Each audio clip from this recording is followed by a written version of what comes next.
हं? नमस्कार मित्रांनो, मी आता भक्ती शक्तीपाशी आहे. भक्ती शक्ती चौक ते दुर्गा चौक असं हे जे तुम्हाला माती टाकलेली दिसती आहे, तर ही माती आहे तब्बल 57 लाख रुपयाची मित्रांनो. आणि पिंपरी महानगरपालिकेच्या स्थापत्य उद्यान अभियानाने उद्यान स्थापत्य विभाग जो आहे त्यांनी इथं माती टाकलेली लोकांसाठी जॉगिंग ट्रॅक करण्याचा त्यांचा विचार होता. ऍक्च्युअली जॉगिंग ट्रॅक काय झाला नाही, पण काऊ ट्रॅक मात्र झालेला आहे. बघा, गायी येताना तुम्हाला दिसतील. पुढे पण सगळ्या गायी तुम्हाला चरताना म्हणणार नाही, फिरताना दिसतील. कारण जिथे माणसांना चालता येण्यासारखी काही व्यवस्थाच नाहीये, तिथं गायी बिचाऱ्या त्याचा छानपैकी लाभ घेत आहेत. या ठिकाणी माती टाकण्यासाठी जवळपास 57 लाख रुपयाचा अपार झालेला आहे मित्रांनो. तुम्ही जाता येता नेहमी बघितलं असेल की इथं पहिल्यापासून अशी माती होती. तलावातील गाळ काढायचा, त्याच्यात गाळा मारायचा. माती समजा एखादं खोदकाम झालं, ती माती फुकटच असते, ती आणून टाकायची, त्याची बिलं लावायची. असं 57 लाख रुपयाचं काम सनसारा कन्स्ट्रक्शन, ही कोणाची आपण शोधूया नंतर, सनसारा कन्स्ट्रक्शन नावाच्या कंपनीला दिलं होतं.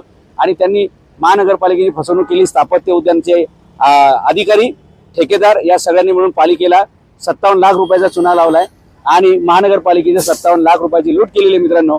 वाईट याचं वाटतं सांगायला की एक तर जॉगिंग ट्रॅक झालेलं नाही, त्याच्यात माती आलेली नाही. माती नाही बरं का, हे सगळं मुरुम आहे. म्हणजे जॉगिंग ट्रॅक कसा असतो तुम्हाला सिंगापूरमध्ये मी दाखवलंय, दुबईचं दाखवलंय, अमेरिकेत दाखवलंय. तर ही सगळी वाईट याचं वाटतंय की नागरिकांच्या करदात्यांचा हा पैसा अशा प्रकारे लुटला जातोय, उधळपट्टी केली जाते. आणि पिंपरी चिंचवड शहरामध्ये मातीचा घोटाळा फक्त म्हणजे पिंपरी चिंचवड महापालिका एक काळातली आशिया खंडातली श्रीमंत महापालिका होती, त्यामुळे त्या नावाला साजेसे घोटाळा करायचे अशा प्रकारचा पालिकेच्या अधिकाऱ्यांचा विचार दिसतोय. त्या उंचीला बरं का पिंपरी चिंचवड महानगरपालिकेमध्ये झालेला घोटाळा 157 कोटी रुपयाचा आहे आतापर्यंतचा. फक्त मातीचा म्हणजे किती मती चालत असेल बरं का अधिकाऱ्यांची. 157 कोटी रुपयाचा मातीचा नुसता घोटाळा झाला आहे. याचा परिणाम असा झालेला आहे की महानगरपालिकेने भ्रष्ट अधिकारी, भ्रष्ट आयुक्त, अतिरिक्त आयुक्त यांच्या दिमतीनं, मदतीनं, संगनमताने कट कारस्थान करून यांनी त्या गायी पण ऐकतात बरं का, अगदी कान लावून अशा की नक्की कोण लुटतंय, कोणाला लुटतंय, किती लुटतंय याचं त्यांना कौतुक दिसतंय.